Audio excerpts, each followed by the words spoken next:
Yo, what is up, guys? It is Noto here, and today we are back with another fighting game news for a month, and this time we are talking about December. Now, surprisingly, there was actually a bit of news in December of 2025, which is a shocker because most of the time there's not really anything to talk about because, like, the end of the year, it's pretty much it. We don't really get news until, like, spring or summer, so this is kind of like, oh, it's interesting. But we actually did get a little bit, but it's still going to be a relatively short video, but, you know, just to say, like, hey, we actually got some things this time, but, yeah. Either way, with that being said, if I do miss anything, please let me know down below in the comment section, and there are going to be timestamps if you want to skip to a certain section, and let's begin with the video. So the first thing we're actually going to be talking about here is going to be Fatal Fury City of the Wolves, with not necessarily a trailer or a teaser, but just an animation of Terry beating Kaiser, which there was already an animation of this, but it's just the same person that did the animation. He's redoing it like in a remastered way for like just a newer, I guess, technically generation, and just for like a newer thing overall. It looks pretty good, and it's only like 57 seconds if I remember correctly, and it's just, you know, Terry hitting him with a power geyser. So yeah, and he like falls off a cliff. Like, yeah, farewell Terry. But this pretty much hints at that he, well, at least I think, and I think most people do, that he will be a season 2 character, which is pretty cool because Kaiser is relatively a cool character compared, like, you know, out of like the villains of Fatal Fury, there's Mr. Big, which, you know, he's in the game, so it makes sense if he is in the game, especially now.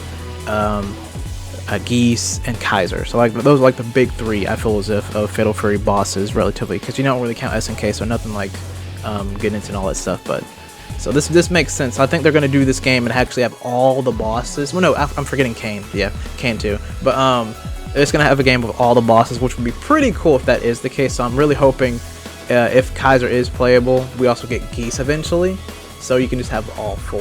So that's what I'm really hoping for, but who knows. But I think that's essentially what this means. I thought I'd cover it because it is technically fighting game news. It's more of like, not necessarily a theory, but I think it is true, honestly, because like, why would they do this randomly? Because it's just randomly there. So it's like, Kaiser has to be coming in season 2, right? So yeah, but that's pretty much all to talk about for Fatal Fury SNK.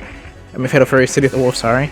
And we will be moving on to the next game. The next game we're going to be talking about here is going to be Street Fighter 6 with some small information, or just news, which is just that we got an update that actually brings in a battle HUD thing. So there's going to be some battle HUDs that are already available now. You can purchase them, which is, for example, Street Fighter 2 battle HUD. You can get that for the game. Like, it's customized as Street Fighter 3 Third Strike, I believe. I don't think it's just, no, it's not second band. It's just Street Fighter 3 Third Strike.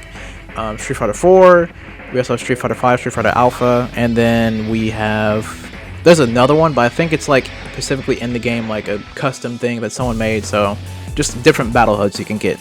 Now, a thing to note about this, if you haven't gotten Street Fighter, which I haven't in a minute, but I got on just to see what they would look like, is that they are not free. They're not free at all. They're going to cost you, I think, $5 or maybe $6, technically, in a sense. Cause I always forget that, you know, Street Fighter's currency, when you go buy something, you need like 1 extra, I think, if I remember correctly. So I think you need to technically spend $10. I might be wrong on that or something. It's something like that, where in the game it's like, well, the currency's a little janky, so you have to actually pay a little bit higher to get this, and then you'll have extra over for something. I think that is the case, but you do have to pay for them. They do look good.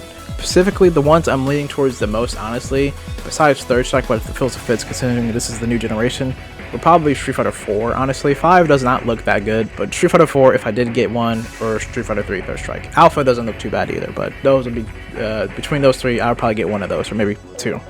But I'm still waiting to see the battle HUD for Street Fighter 6 to just update it naturally, because I'm like, they're giving us these HUDs, which is pretty cool, but like, when are we getting our update for Street Fighter 6 to, like, you know, Street Fighter 6 Super Street Fighter 6 edition, or arcade edition? I'm waiting for that, because that's going to happen this year. If it doesn't, I will be upset, because I think there needs to be a new HUD and everything. So that's why I'm hoping for, especially. So these are cool things, but we need a balance patch, new big systems hopefully this year. This is what I'm definitely waiting for, and this content, more stuff to do relatively. It feels like there's not much to do. There's not a lot of skins, which is why there's the whole argument of Street Fighter 5 versus Street Fighter 6, which one was better when it comes to costumes, which I can understand a little bit. But either way, that is pretty much it when it comes to Street Fighter 6. Moving on to the next game. The next game we're going to be talking about here is a thing called Battle Manga, which is essentially, it's just like a fighting game, which has manga characters. They're like African American and black and stuff like that.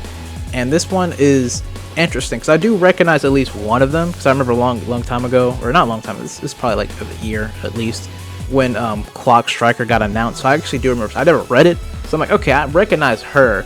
I don't recognize the main dude. The main dude looks cool. I don't know any of these characters' names, but this is pretty cool. And it's gonna be a 2v2 fighting game featuring manga characters, which is pretty nice.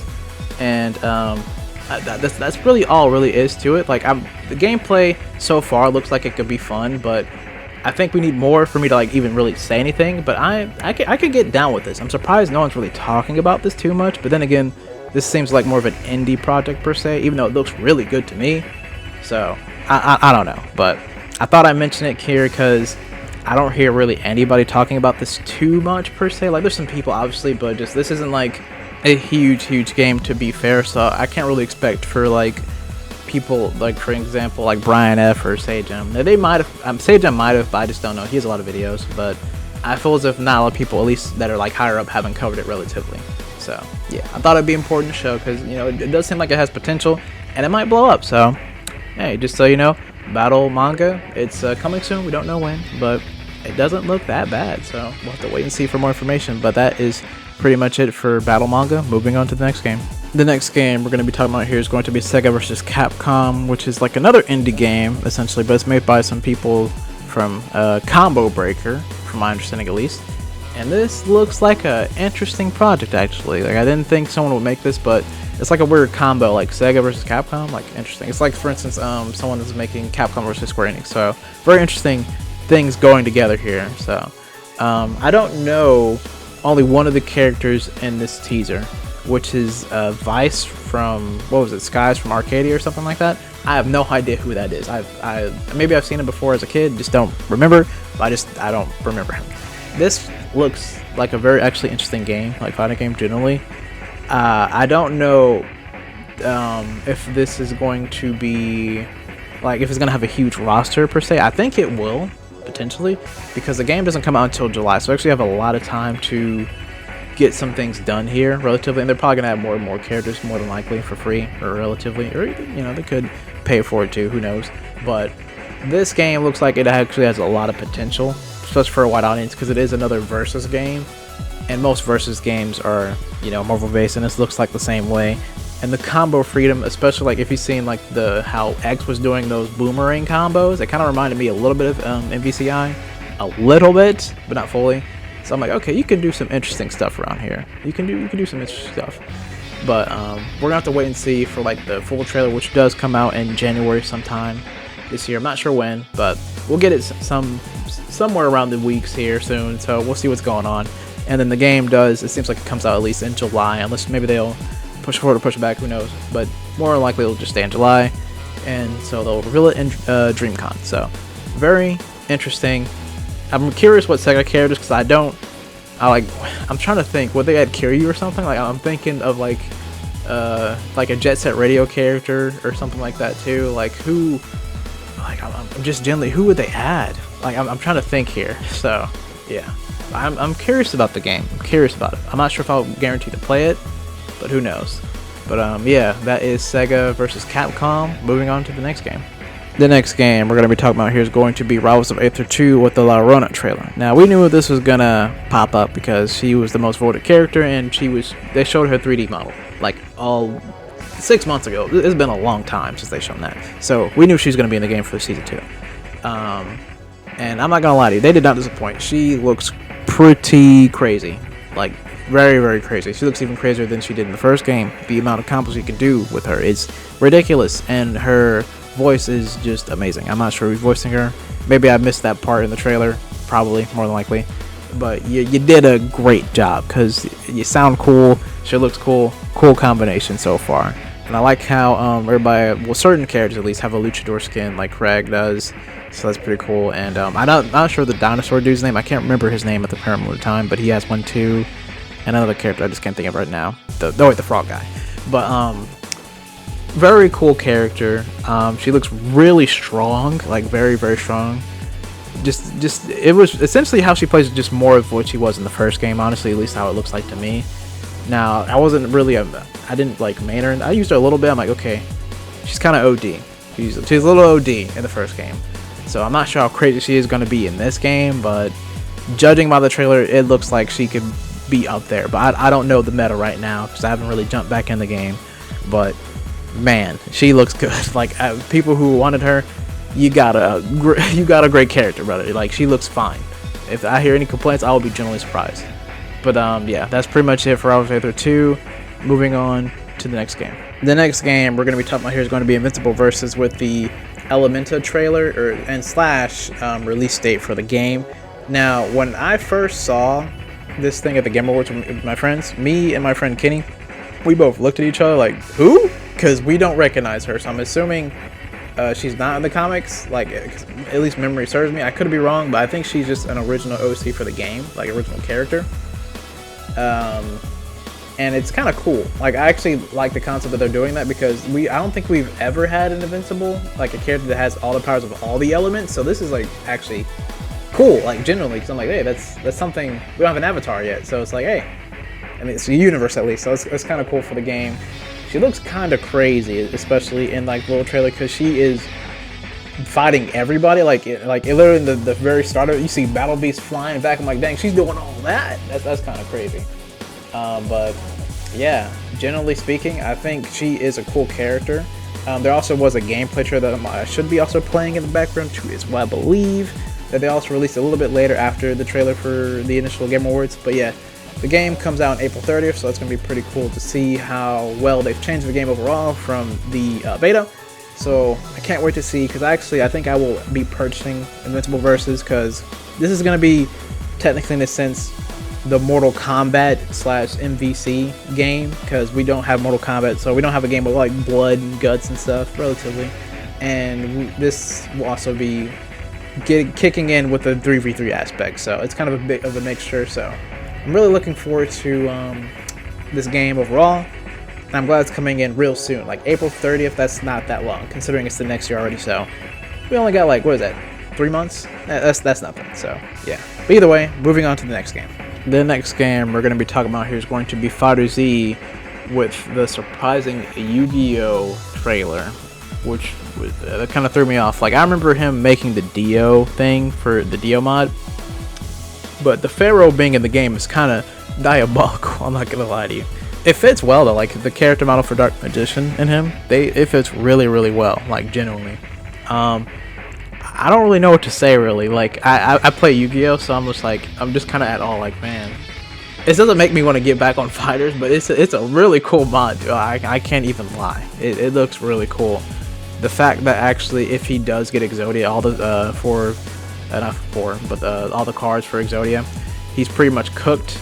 I mean, your opponent's cooked, and I'm not sure how that works fully in game and how lucky you can get for that, but hopefully it's like super hard. But then again, his whole thing is just winning and being really lucky, essentially. So I don't know how that's gonna fully work out in a sense, but he looks crazy. Like, the fact that he can do traps, he can use Swords of the Revealing Light, for example. He can use Summon Skull, Magician's Girl, which is pretty cool. It's a shame that he doesn't have Blackluster Soldier. That's the only thing I'm like, man, that would have been cool, but it's fine. He just looks crazy. Like, that's the best way I can just sum it up without like talking about all the cards that he was using. Besides Swords of Revealing Light, I wonder how long that lasts. I'm really curious, how long does it actually last? Because that looks annoying to deal with. Like, that's not balanced whatsoever, but I don't think it's necessarily supposed to, considering if he gets all the pieces of Exodia, you just die. So I don't know. But I wonder if that also kills your entire team, actually, because I haven't watched any videos, because obviously the mod has already come out, and yeah, 3 days have been making videos about it, and other people have too, so I just haven't watched it yet. But I'm genuinely curious if he just kills everybody. That would be kind of crazy. But yeah, good mod, great. No, not even good. Amazing mod. Am I gonna get Fighter Z? No, because like I've just never been a big fan of Fighter Z as much. You guys know that. But I can see people getting motivated to get on the game just to use him, just to use the Pharaoh. So yeah. But either way, that's pretty much it when it comes to trailers and actually teasers and stuff like that. Moving on to the last section. Now, the last thing we're going to talk about here is actually going to be Harada and him essentially leaving Tekken. He's done. He is retired, essentially. He is not going to be working on Tekken or anything of the sort anymore now. He's done. And I gotta say, multiple people made this. I'm not gonna make this super long or anything. I just thought I'd mention this in the video because it's very important. But this is definitely an end of an era for sure. Like 2025, we definitely lost some legends for sure, especially for fighting games like Itagaki, and that's actually like one of the big reasons why he's leaving too. Is just like he lost his rival, which was already another legend. Maybe like before like any of this was happening, everything knew Itagaki's passing. Like maybe Dead or Alive could come back and he would be actually in the helm back in Koei Tecmo or something, maybe, but more than likely not, because their whole beef or whatever. But someone could hope, relatively. But he was still legend, and we were hoping to see more projects from him too. But yeah, Harada lost his rival. He's a bit sick, especially. I can't remember exactly what it was. I think it was his liver. And he's just getting old, so like I guess it is not. I guess he does need to relax and just live his life and enjoy it. So I understand him, just not being a part of this anymore, especially with all the criticism, how people are like, you're ruining Tekken, you're doing this, you're doing that. So a big thing I am worried about when Tekken 3 Season 3, if it is really genuinely good, they're all just going to blame Harada, and it's not at all his fault, which is just like the crazy thing. So I'm hoping that isn't the case, that no one blames him, but the internet's stupid sometimes, so you know how it is. But yeah, genuinely, I am very thankful for everything he's done for just Tekken and just a bit of the fighting game division overall too. Just like this, all the hard work he's done is, yeah. That I don't really know what to fully say, because he was for the people genuinely. Like he tried his best, especially like for instance, for example, for like the newer generation for Tekken 8, the whole Heihachi stage situation about him and him trying to fix that and revert that, make things a bit better. But again, it's not in his control to do such a thing. Like he really wanted to fight for the people, but the people were also fighting him at the same time. So I definitely understand him retiring and just relaxing in his life. So I can understand that genuinely, for being especially one of the reasons. So yeah, I am thankful for him. And yeah, if you play Tekken, you should be too, because even though he is leaving, we will not know really the state of Tekken, like the franchise, because like this is going to be a different era of just new people that we as a community relatively are not really aware of too much. Like relatively, yeah, technically, but we don't know them, if that makes sense. So that's going to be interesting how it goes relatively. So yeah, but either way, that is pretty much the end of the video. I don't want to make this too long because it's supposed to be a short video, because not a lot to talk about technically, but I felt as if this was a big thing, especially at the end. But either way, I hope you guys enjoyed the video. If I did miss anything, please let me know down below. If you liked the video, thank you. If you subscribed, thank you as well. And I hope you guys have a great day, a great night, a great noon, or whatever time zone you guys live at, man. And I will see you guys in the next video.